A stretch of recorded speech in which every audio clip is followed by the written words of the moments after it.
Hi అండి. Welcome to Sanitha garden. ఇదిగోనండి నా గార్డెన్‌లో దొండకాయలు కోసుకుంటానికి వచ్చేసానండోయ్. అయి చూసారా? మళ్ళీ నా పాదు ఇరగదీసేసిందండి ఈసారైతేని. చాలా బాగా కాసిందండి. మీకు చాలా సార్లు చూపించాను నేను. చూసారా? ఎంత లావునున్నాయో కాయలు. మరి ఇవి పెన్సిల్ దొండండి ఇవి. ఇవేమో నార్మల్ దొండ.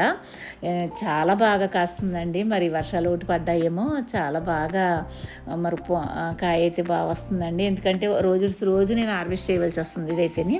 మరి చూసారు కదా! మరి ఏ మందులు కొట్టకుండా ఆర్గానిక్‌గా మన ఇంట్లో మనం మన చేతులతో పెట్టిన మొక్కలు చక్కగా కాస్తూ ఉంటే హార్వెస్ట్ చేస్తుంటే నిజంగా చాలా హ్యాపీ అనిపిస్తుంది. మరి మీరు కూడా చూస్తున్నారు కదా వీడియోలు, తప్పకుండా మీరు కూడా ట్రై చేయండి. టెర్రస్ మీద కూడా ఈ పాదు సూపర్గా కాస్తుందండి. ప్రతి ఇంట్లోనూ కూడా ఉండవలసిన పాదండి దొండపాదు అయితే కనుక. నేనైతే ఈ బుట్ట నిండా కోసుకున్నానండి. 2 కేజీల పైన వచ్చినాయి ఈ కాయలు అయితే మాత్రం. మరి చూసారు కదా ఎంత బాగున్నాయో. మరి మీరు కూడా చూసి ఆనందిస్తారని నేను ఈ వీడియో తీసానమాట. ఉంటానండి. బాయ్ అండి.